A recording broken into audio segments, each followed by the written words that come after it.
오늘의 은혜 받을 수 있는 그 시간 가운데 예배를 온전히 나를 드릴 수 있는 예배의 시간이 되기를 바라겠습니다.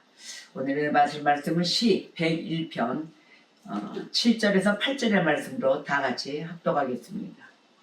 거짓을 행하는 자는 내 집안에 거주하지 못하며 거짓말하는 자는 내 목전에 서지 못하리로다. 아침마다 내가 이 땅의 모든 악인을 멸하리니 악을 행하는 자는 여호와의 성에서 다 끊어지리로다. 아멘. 시 101편은 1절에서 8절까지 있습니다. 짧죠? 여러분 이 말씀이 끝나고 이제 귀가하시더라도 말씀을 계속 반복해서 한 번씩 읽어보시기 바라겠습니다. 이 시 101편은 다윗의 통치 철학이 밝혀진 시편입니다. 다윗은 하나님의 인자와 공의에 기초한 그 도덕적인 부분 또 종교적인 그 규범에 따라서 백성들을 통치할 것입니다 라고 맹세하는 시예요. 또 맹세하고 있습니다. 그러니까 다윗은 참 하나님의 말씀 아래 즉각 순종 그 모든 것에 따라 하는 믿음의 선조죠. 자, 이스라엘의 왕권 제도를 아셔야 될 거예요.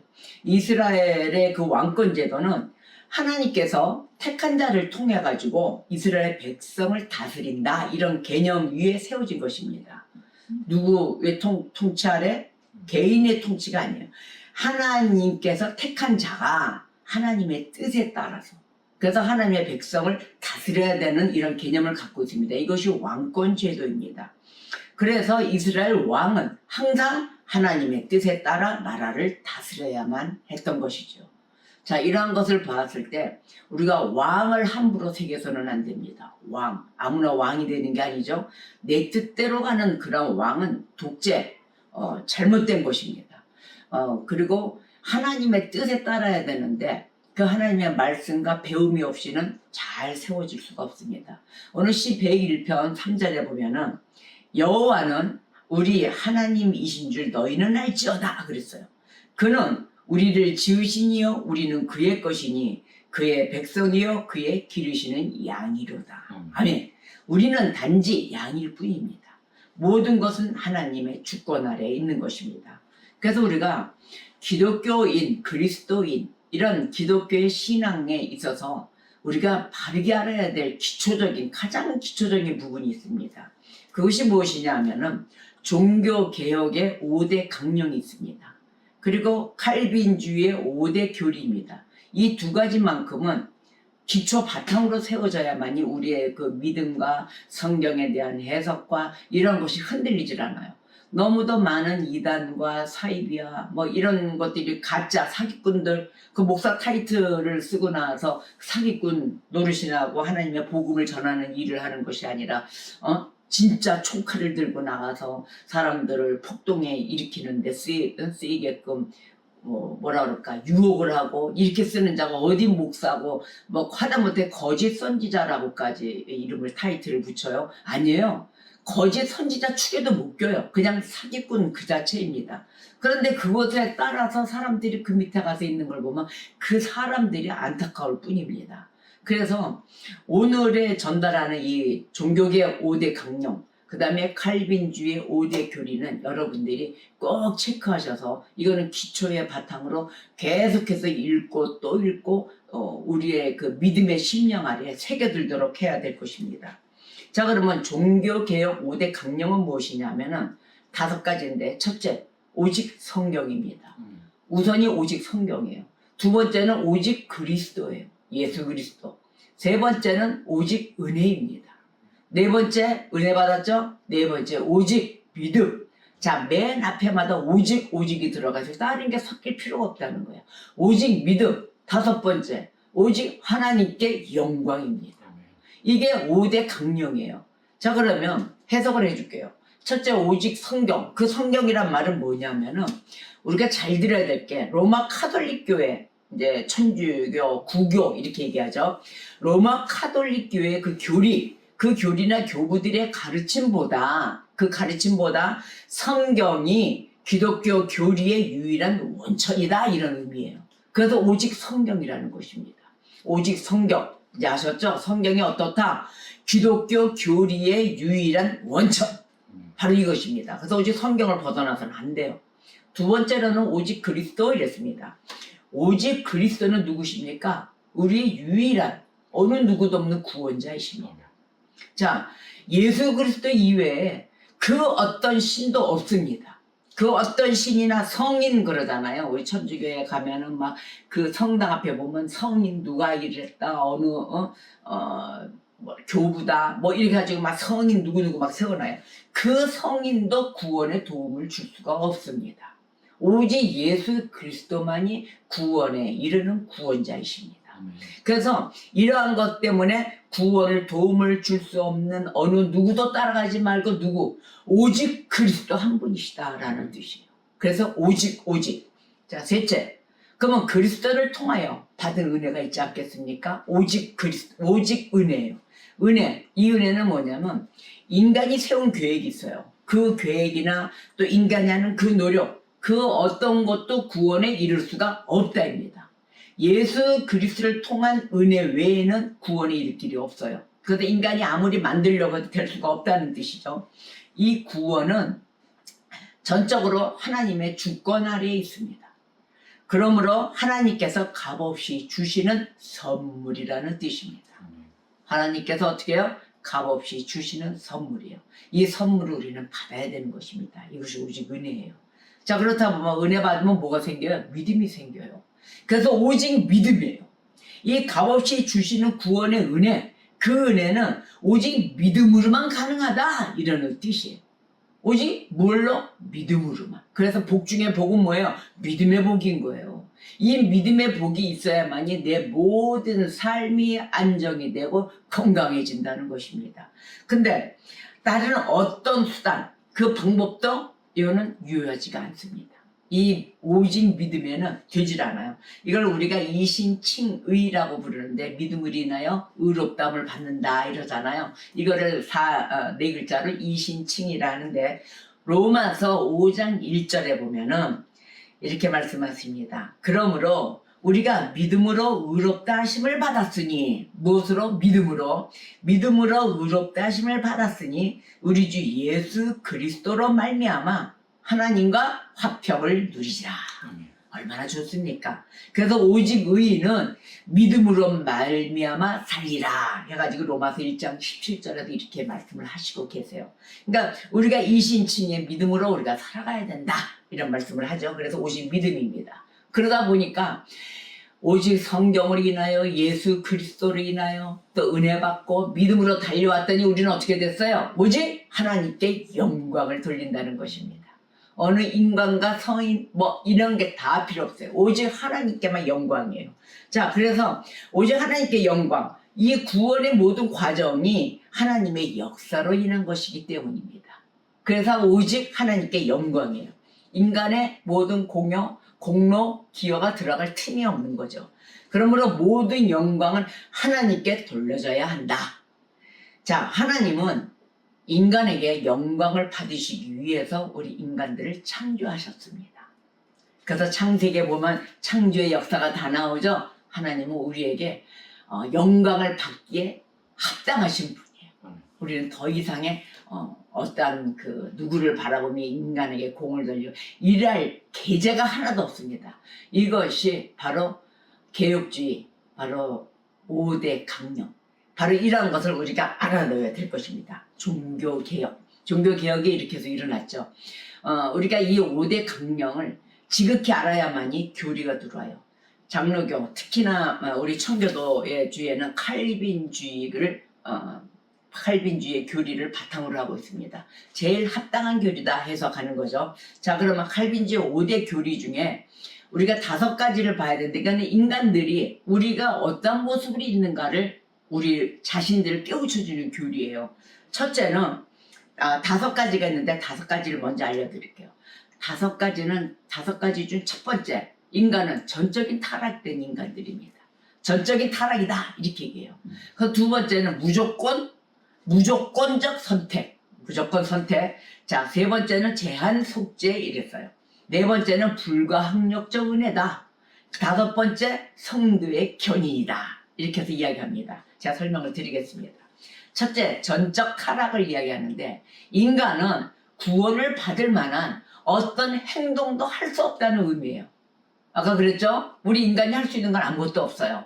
공로사상 그것도 배제합니다. 내가 어떤 공을 세웠거든. 하나님 이것도 어떻게 구원의 교리 속에 난 당당하게 쓸까요? 이거 아니에요. 인간은 전적 타락이기 때문에 인간이 할 수 있는 공로사상도 배제됩니다. 그래서 구원을 받을 만한 행동적인 부분으로 구원을 받을 수가 없다입니다. 두 번째로는 무조건적 선택 그랬어요. 무조건적 선택은 인간이 하나님의 구원 계획과 목적 그리고 선택에 개입할 여지가 없다. 인간이 껴들 수가 없다요. 오직 뭐예요? 하나님의 자유로운 의지에 따라 선택받는다. 이겁니다. 무조건적 선택. 바로 이것이 하나님의 선택에 따라 있다는 것이에요. 셋째는 제한 속죄 그랬어요. 제한 속죄는 그리스도의 죽음이 따라 있잖아요. 우리 십자가의 죽음을 잊어서는 안 되겠죠. 그리스도의 죽음이 영원 전부터 선택된 사람들에게만 효력을 미친다.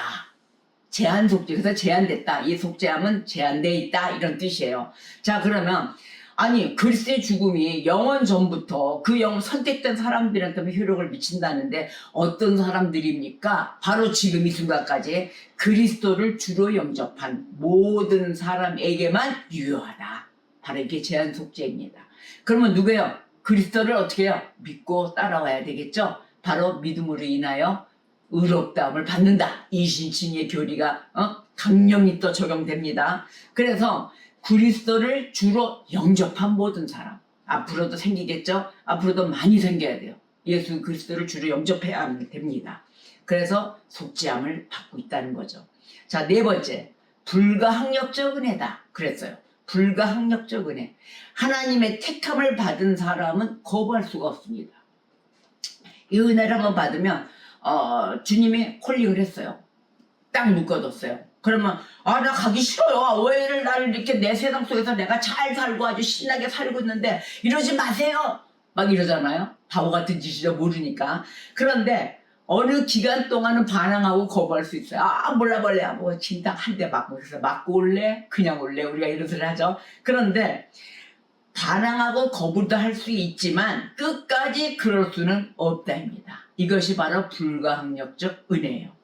은혜를 받고 콜링을 받으면 오게 돼 있어요. 하나님이 어떻게 해서든지 다 데리고 오십니다. 그렇게 해서 받은 은혜 가운데 성도는 견인을 받습니다. 어디로 견인을 받을까요? 다섯 번째, 성도의 견인이에요. 한번 택함을 받았어요. 이번 택함 받은 이분 사람은 끝까지 붙들어 주십니다. 끝까지 붙들어 주심으로 인해서 이 불려온 자들, 붙들림 받은 자들, 그 자들의 구원을 보존하신다는 뜻이에요. 이게 성도의 견인이에요. 한번 견인받으면 행복한 순간이죠. 자, 인간의 노력 여하에 따라 구원 받고 못 받고가 아니란 말이죠. 이해하시겠습니까? 제가 이 말씀에 하도 귀중해서 제가 이제 페이스북이나 이제 이런 메시지를 전달하는 SNS에 올려놓습니다. 이 말씀은 듣고 또 읽고 많이 거듭하셔야 됩니다.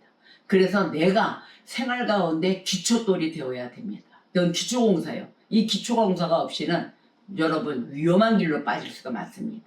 하도 귀를 사바사바 미혹시키고 잘못된 교리를 전달해서 성도들이 예수 그리스도를 만나는 그 길에 있어 사역 가운데 하나님을 제대로 만나지 못한다는 것입니다. 그래서 이런 말씀을 증거할 때 여러분 이거는 반복의 은혜로 들어가야 될 것입니다. 히브리서 10장 22절에 이렇게 말씀하셨어요. 우리가 마음의 뿌림을 받아 악한 양심으로부터 벗어나고 몸은 맑은 물로 씻음을 받았으니 참마음과 온전한 믿음으로 하나님께 나아가자. 아멘. 우리는 이러한 것에 계속 노력하고 우리는 애쓰고 힘써야 되겠습니다. 무지는 우리의 신앙생활에 도움이 하나도 안 됩니다. 배우려고 하는 그 의지가 있어야 돼요. 그래서 종교개혁 5대 강령과 이렇게 갈빈주의 5대 교리, 이것은 최고의 중요한 우리의 그 배움의 터로 나아갔을 때 우리는 배움과 가르침으로 받아야 되는 것입니다. 꼭 기초돌로 삼으시기를 기도하겠습니다. 자, 오늘 시 101편 보셨잖아요. 이러듯이 우리가 이렇게 배움으로 나왔듯이 다윗에게는 아들이 솔로몬인데 이 솔로몬이 어땠습니까? 지혜로웠어요. 하나님의 모든 지혜의 능력을 기름 부음을 다 받으신 아들이에요. 근데 이 아들이 똑똑하고 지혜롭고 그런 아들한테 다윗이 아유 얘 아들아 너는 지혜자에게 더 이상 가르칠 게 없다 그러셨을까요? 너는 네가 알아서 잘하니까 나 너 안 가르쳐 그냥 내가 오히려 너한테 배울 판이다 뭐 이러고 그냥 손을 놨을까요? 여러분 그거 한번 생각해 보셔야 됩니다. 내 가정 가운데 가족이 가장 가까운 가족이 참 잘하고 하는 가족이 있어요. 그 가족 그냥 내버려 두십니까? 무관심하고 그냥 뭐 알아서 잘하니까 뭐 이러십니까? 자 오늘 101편을 보면은 다윗은 솔로몬이 지혜자이고 똑똑했지만 계속해서 지속적으로 가르쳤다는 것을 볼 수가 있습니다. 이 모든 것은 다윗은 교육의 중요성을 알았어야 그래서 솔로몬을 계속해서 교육했는데 아무리 지혜롭고 똑똑하다 하더라도 이 가르침은 지속되어야 하는 것입니다. 그래서 반복의 은혜라고 그러잖아요. 우리가 아무리 똑똑한 자도 다 은혜 받고 계속해서 이 종교개혁의 5대 강령 계속해서 읽어보고 저도 은혜 받습니다. 또 5대 교리 우리가 이 칼빈주의 5대 교리 가운데 배워야 될 부분 내가 없어져야 될 부분 매일매일 새겨들어야 돼요. 그래서 하나님의 말씀의 은혜는 반복의 은혜인 것입니다. 자 그렇다면은 저와 여러분의 가정에서 이와 같이 마찬가지로 다윗이 솔로몬을 지속적으로 아무리 똑똑하다 하더라도 계속적으로 교육을 가르쳤듯이 이 교육의 지침은 쉬지 않고 이어져야 되는 것입니다. 자 그러면 우리 주변에 모든 형제 자매가 하나님의 자녀가 되기를 우리는 바라고 있습니다. 그래서 그 하나님의 자녀가 되며 하나님의 친구가 또 돼야 되겠죠. 우리는 친구 주는 나의 가장 좋은 친구라는 찬양도 합니다. 친구가 되고 그리스도 안에서 우리는 믿음의 형제 자매가 되도록 가르침을 받아야 되는 것입니다. 그래서 가르치고 가르침 받고 함께 기도해야 되는 것을 쉬어서는 안 되겠습니다. 지속적으로 계속돼서 어느 한 장소가 되었던 우리가 걸어다니는 교회로서 사명 감당을 하며 이루어져야 될 것입니다. 그래서 십자가의 교리는 참 중요한 것입니다. 교리를 전달하고 가르침으로 인하여 구원을 받을 수 있도록 안내자가 되어야 돼요. 우리는 항상 길을 열어드려야 됩니다. 자, 어린아이들 보셨습니까? 가르침 가운데 어린아이들이 그 어렸을 때 구원을 못 받을까라고 생각하십니까? 구원받습니다. 어린아이들 아기들 있잖아요. 3살 버릇이 8까지 간다 이런 말 하잖아요. 3살 때 다 들어요. 다 듣고 판단하고 다 생각하고 있습니다. 다만 말의 이 속도나 이런 것이 어눌할 뿐이지 그렇지 않아요. 머릿속에 생각은 다 이루어지고 있습니다. 형성됩니다. 그래서 아이들이 제가 이제 교회 다니고 어디 기도원 가서 기도하고 뭐 이러면 부모님들이 아이들 데리고 와요. 그 아이 때가 기도하면서 찬양하면서 막 기도하는 모습 너무너무 예뻐요. 지금 몇 살이에요? 그러면 4살이에요. 5살이에요. 막 이래요. 어린아이 때부터 와야 된다는 걸 제가 깨우쳤어요. 왜? 그걸 보면은 가장 순수한 회심 있잖아요. 그 회심은 어린아이 때 나와요. 어린아이들의 그 입술에서 있는 그대로 납니다.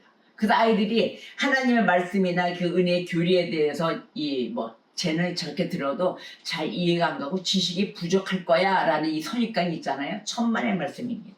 그거와 달리 실제로는 대부분 그리스도의 그 진리에 대한 핵심을 정확히 꿰뚫고 있어요. 어린아이들이 배울 점이 많습니다. 왜 그런지 아십니까?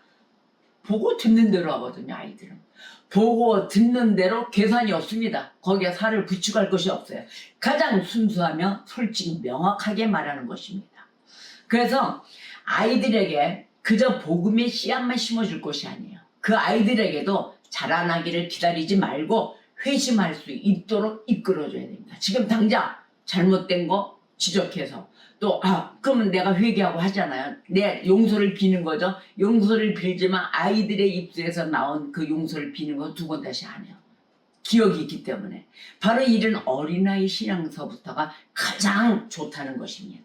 그래서 구원의 열매를 맺도록 안내해야 한다. 자, 우리는 하나님의 그 풍성한 은혜로 말미암아 악한 자의 길에서 벗어나 그리스도의 품 안에서 하나님의 양으로 자라도록 이렇게 가르치고 가르침 받고 함께 기도하는 이 생활을 늦춰서는 아니 되고 지금도 안 늦었으니 같이 함께 시작해야 되는 것입니다. 자, 그러면 내 자신을 한번 보십시오. 내 주변을 한번 보십시오. 내 가정을 한번 돌아보십시오. 거룩한 성도 이렇게 이야기하잖아요. 성도의 모습 한번 보셨습니까? 이 성도가 장소에 따라 이렇게 변하는 사람이 있습니까? 막 변해요. 자기가 무슨 카멜레온인 것처럼. 자, 예배를 잘 드리고 예배당 안에서는 아멘 감사합니다 하나님 하나님께 기도하는 척하고 막 하다가 집으로 딱 귀가하고 예배 마치고 돌아가서는 변하는 사람이 있어요. 뭘로 변할까요? 폭군으로 변해요. 에이 집어던지고 패댕기치고 성질내고 하는 사람들이 있어요. 그 순한 양에서 뭘로 변했어요? 그 이상한 사람으로 변하는 거예요. 그리고 월요일에 출근했어요. 회사로 갔어요. 직장으로 갔어요. 각자의 일터로 다 갔어요.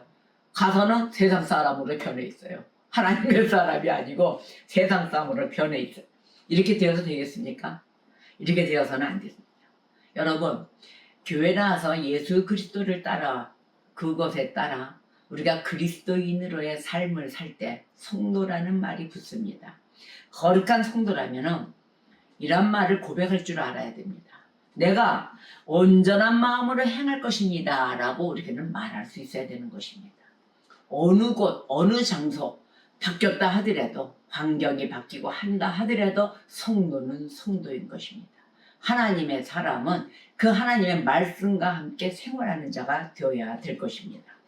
경건함을 분별하는 것 바로 가까운 생활 그 집안에서 그 행동에 따라서 판단할 수가 있습니다. 여러분 내 주변에 가까운 자가 교회 다니는 자가 있습니까? 그 집안에 들어서는 행동을 어떻게 하는 것인가에 따라서 거룩한지 믿음이 얼마나 있는지 구분이 될 것입니다. 그래서 우리가 가장 좋은 그 은혜 가운데 살아가야 되는 오직 은혜, 오직 믿음, 오직 그리스도, 오직 성경, 오직 하나님께 영광인 삶을 버려서는 아니 될 것입니다. 그래서 나의 가정을 하나님의 가정으로 이끌고 싶어요. 우린 그렇지 못해요. 그래서 하고 싶어요. 자, 만들고 싶죠? 방법을 이야기해 드릴게요. 그 방법은 뭐냐면 바로 가정예배예요. 가정예배를 한번 들어보십시오. 이 가정에 신앙심이 부족하고 또 경건한 삶이 사라져가요. 다 식어져가고 갈수록 그냥 컴컴해지고 막 이럴 때 가장 살아날 수 있는 게 바로 가정예배예요. 이 가정예배를 개신교의 방어막이다 이렇게도 얘기합니다. 바로 이 정도로 가정예배가 중요한데 이 기독교의 신앙은 어디서 성숙되고 발전이 되냐면 회심한 가정에서부터 시작됩니다. 우리가 회심을 하고 깨우치고 느끼잖아요. 그때 기독교의 신앙은 날로 성숙이 돼요. 그래서 우리는 모든 가정이 회심하고 이들 가운데 그 거룩한 가정 예배가 유지될 수 있도록 힘써야 되는 것입니다. 가정 예배 중에 또 이런 것이 있어요. 모든 가족이 회심하면 좋겠죠. 그런데 개 중에는 은혜가 없는 자들이 있어요. 은혜가 없는 내 형제 자매 뭐 여러 가지 가족이 있겠죠. 그 모양대로. 그러다 보면은 말씀을 증거하다 보면은 구원에 대한 말씀이 이제 모든 성경이 구원에 대한 말씀이잖아요. 그 말씀을 나누면 언제 끝나나. 아유 저는 구원인지 구원 더하기 1호는 10원인데 10원 빼기 1호는 구원인데 이렇게 생각을 하면서 은혜가 안 들어가는 가족도 있을 것입니다.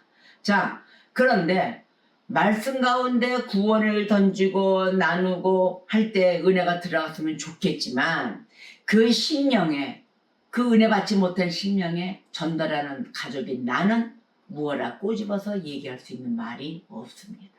할 수가 없죠. 그러나 내 마음의 속은 어떨까요? 안타까워요. 왜? 잘못된 가는 길에 깨우치지 못하고 있는 그 가족을 지켜볼 때는 매우 가슴이 아픕니다. 그러나 그래도 복음은 전달하고 예배 가운데 꼭 앉아서 말씀이 한 구절 한 구절에도 들어갈 수 있도록 던져야 하는 것입니다. 바울이 간수에게 이렇게 얘기했어요. 사도행전 16장 3절에 주 예수 그리스도를 믿어라. 그러면 너와 너희의 집이 구원을 받을 것이다. 아멘. 이 말씀을 꼭 던져야 된다는 것입니다. 그러면 새기고 들어가 이 말씀이 뭘까? 구원받아야 된다는 구원의 뜻이 무엇인가에 관심을 갖게 되는 것이죠. 저와 여러분 우리도 예수 그리스도를 믿고 구원을 받았습니다. 아멘입니다. 자, 가족에게는 믿음의 은혜를 주실 줄 믿습니까? 하나님 주십니다. 우리에게도 주었는데 자, 그것을 믿고 기도로서 강구해야 되는 것입니다. 믿음이 생기도록 확신을 가지십시오. 확신을 갖고 하나님께 우리가 합심기도로 강구를 해야 되는 것이에요. 왜냐하면 성령님은요, 게으른 자를 통해서 일하지 않아요. 항상 부지런한 자, 성령님은 우리가 생명력 있게 사는 것을 좋아하십니다. 그래서 항상 생동감이 있고 빠르고 게으르지 않고 나태하고 뭐 이러한 죄를 지어서는 안 되죠. 항상 즉각 순종, 이것을 해야 되는 거죠. 왜? 우리를 통해서 다른 사람도 생명을 얻게 하기를 원하시기 때문입니다. 우리를 통해서 우리는 뭐예요? 축복의 통로자가 되어야 되는 것이에요. 기쁨의 통로자야, 쓰임받는 통로자야. 어디서 가든 즉각 순종을 하며 이루어지며 한 생명이 천하보다 귀하기 때문에 생명을 얻게 할 복음을 전달해야 되는 것입니다. 그래서 우리가 무엇을 구할 때 하나님께 구하잖아요. 구할 때 순종하는 마음으로 구하는 것이 하나님의 뜻에 합당한 것인가? 이것을 분별할 필요가 있다고 그랬잖아요. 내가 구하는 게 내 사리 사욕을 위해서 나의 그 허망된 허세를 위해서 구하는 것인가? 이런 거 들어주지도 않으시지만 그런 것인가 분별을 하라 그랬는데 다른 사람의 구원에 대한 기도는 분별할 필요가 없어요. 그냥 하세요. 이거는 망설임이 없이 담대하게 구해야 되는 것입니다. 하나님은 사람을 구원하고 축복하기를 원하십니다. 사람 구원, 그 다음에 그 사람을 축복하기를 원하시는 거 하나님의 뜻에 합당하니까 이거는 뒤도 돌아보지 말고 구원함에 있어서는 기도를 하고 구하셔야 되는 것입니다. 그래서 우리가 드린 기도를 통해서 다른 사람이 구원받을 수 있다면 얼마나 좋겠습니까? 복 중에 복, 최고의 복입니다. 자, 신명기 32장 39절에 이렇게 말씀하십니다. 이제는 나 곧 내가 그인 줄 알라. 나 외에는 신이 없도다. 나는 죽이기도 하며 살리기도 하며 상하게도 하며 낫게도 하나니 내 손에서 능히 빼앗을 자가 없도다. 아멘. 바로 이분이 하나님이십니다. 하나님을 믿고 지금이라도 믿음으로 구원에 이르는 길에 있는 모든 내 주변에 형제자매가 있다면 믿고 구하십시오. 믿음으로 기도합시다. 자, 인간은 누구나 이 땅에서 소임을 다하면 가죠. 어디로 갈까요? 천국 아니면 지옥으로 갑니다. 그러하기에 구원의 열매를 맺어야 됩니다. 이 구원의 열매는 이렇게 중요합니다. 그러길 위해서는 쉬지 않고 우리는 무엇이 할까요? 복음을 전달해야 돼요. 복음을 외쳐야 돼요. 주 예수 그리스도를 믿으라. 우리는 외쳐야 됩니다. 너와 너의 집이 구원을 얻으리라. 아멘입니다. 그래서 주님을 사랑하면서 이 복음을 주변 사람에게 한 번도 이야기해 본 적이 없는 사람이 있어요. 이야기해 본 적이 없어요. 자, 이런 사람을 뭐라고 얘기할까요? 그냥 뭐랄까 숨은 그리스도인. 맨날 뒤에서 이렇게 빼끔 열어보는 숨은 자예요. 자, 이 그리스도인이 있습니까? 많아요. 한 번도 복음을 전도를 해볼 생각을 안 해요. 복음을 전할 생각을 안 해요. 해보십시오. 그 숨어있지 말고 나오십시오. 주님이 주신 양식이 얼마나 맛있고 최고의 영양가인지를 알려주십시오. 나만 먹고 쩝쩝하지 마시고 전달하십시오. 그래서 복음에 온전히 순종할 때 진정한 기쁨으로 살아갈 것입니다. 증거하고 전도할 때가 제일 행복해요. 로마서 10장 10절의 말씀을 볼게요. 사람이 마음으로 믿어 의에 이르고 입으로 시인하여 구원에 이르느니라. 아멘. 우리가 신실하지 않다면 심판의 날에 하나님은 우리를 악한 자들과 함께 다루실 것입니다. 그렇기 때문에 우리는 복음을 절대로 한치의 오차도 없이 전달해야 됩니다. 내 방식대로 바꿔서도 안 돼요. 말씀을 있는 그대로 더하지도 말고 빼지도 말고 오직 말씀을 우리에게 맡기신 그 심부름대로 하여야 될 것입니다. 주님께서 그 하나님의 진리 중에서 어떠한 것도 감추라 그러셨습니까? 아니요. 어떤 진리도 감추지 않고 전달해야 된다는 것이에요. 있는 그대로 하세요. 내 거, 나는 하나님 말씀을 전달하지 못해요. 그냥 성경 말씀 구절 이대로 전달하세요. 그러면 듣는 자가 듣고 깨우칩니다. 왜? 성령님이 일하시기 때문에. 하나님의 말씀은 성령이십니다. 그렇기 때문에 우리는 그냥 못해요가 아니라 합니다라고 그냥 즉각 순종이에요. 바로 이것이 순종입니다. 그래서 그리스도의 복음이 널리 퍼지도록 돕는 자들이 있잖아요. 이 돕는 자들은 바로 진정한 성도라고 이야기합니다. 쉬지 않고 널리 전하십시오. 그리고 이 말씀만 전할 것이 아니라 그 말씀이 나의 삶에 적용이 되어야 돼요. 그래서 거룩한 삶을 사는 것, 이것이 훌륭한 선교 사역이다 이럽니다. 꼭 가서 내가 빗질하고 땅 파고 모욕시켜주고 이것이 선교 사역이 아니에요. 내가 거룩한 삶을 살아줘야 되는 것이에요. 그래서 상대방이 외모적으로 보고 따라했을 때 저 사람이 진심으로 하는 행함은 벌써 나타나게 돼 있죠. 우리의 심령이 서로 통하기 때문입니다. 자, 이것이 훌륭한 선교 사역이니 거룩한 삶을 살아가십시오. 타인에게 걸림돌이 되지 않는 사람 있잖아요. 그 사람은 다른 사람을 천국으로 향하는 길에 안내자가 될 것입니다. 그 정도로 안전하게 모신다는 것이에요. 길을 인도해 줘서 하나님을 만나야 되지 않겠습니까? 그래서 하나님께서는 이들 역시도 넘어지지 않게 도와주십니다.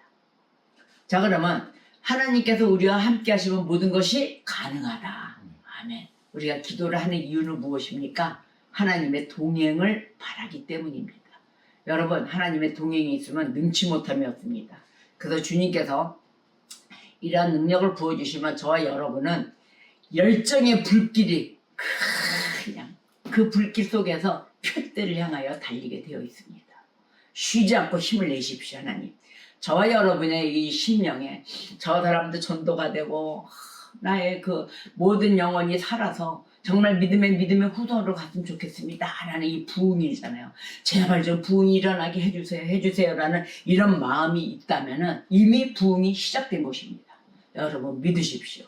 그래서 모든 믿는 자들이 함께 열정적으로 기도하고 소망할 때 우리의 구원은 멀지 않은 곳에 있다는 것을 우리가 알아야 될 것입니다. 여러분, 구원의 열매를 맺는 한 주간이 되어야 되겠습니다.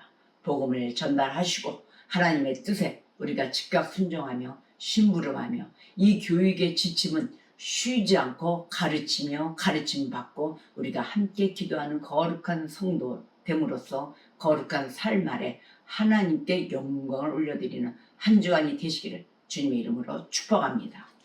기도하겠습니다.